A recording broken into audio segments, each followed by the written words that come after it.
In order to find the limit in this problem, we're going to have to use a rule we learned earlier called L'Hopital's rule.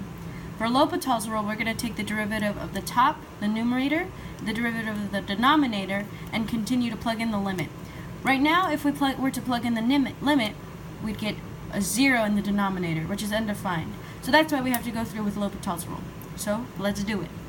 We're going to bring down our notation, limit as x approaches 0. We're going to take the derivative of the top.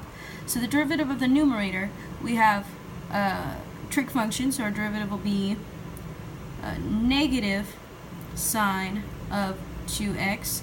But if we recall, this is a chain rule derivative.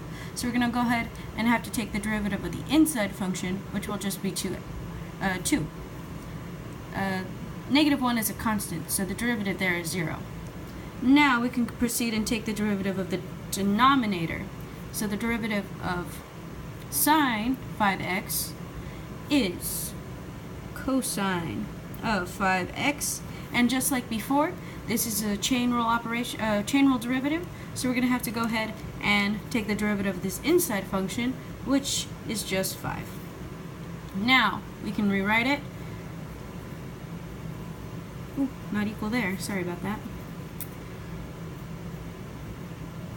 Just so everyone can see what's going on, negative 2 sine 2x over 5 cosine 5x.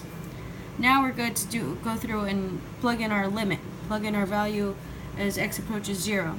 So this will be negative 2 sine of times sine of 0 over 5 cosine of 0. And notice that we don't have to carry our limit notation here anymore because we've plugged in our value for x. So now we can go ahead and solve. We're left with negative 2 times 0 over 5 times 1. Cosine of 0 is 1, sine of 0 is 0, and that just leaves us with 0.